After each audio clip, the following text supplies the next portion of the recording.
Hi అండి అందరికీ. ఈరోజైతే మేము అరుణాచలం వచ్చేసాము. గిరి ప్రదక్షిణ చేయాలని చాలా రోజుల నుంచి అనుకుంటున్నామండి.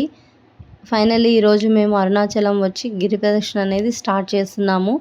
మేము ఎర్లీ మార్నింగ్ 4 లేచి రాజగోపురం దగ్గర నుంచి స్టార్ట్ చేయాలి అన్నారు. రాజగోపురం దగ్గర టెంకాయ కొట్టుకొని హారతి ఇచ్చి సంకల్పం చెప్పుకొని గిరి ప్రదక్షిణ అయితే మేము స్టార్ట్ చేశానండి. మనం మార్గం మధ్యలో మనకు 8 లింగాలు ఉంటాయంటారు, కానీ 8 లింగాలు కాదు 10 లింగాలు ఉంటాయండి.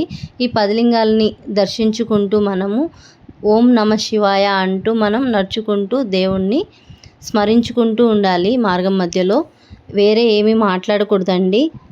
మనం ఈశాన్య లింగం మనకు దర్శనం అవ్వగానే మనం దర్శనానికి డైరెక్ట్గా వెళ్ళి దర్శనం చేసుకొని బయటికి రావాలి. నైవేద్యం అక్కడ ఇస్తుంటారు, తీసుకొని ప్రసాదాన్ని కళ్ళకద్దుకొని తినాలండి.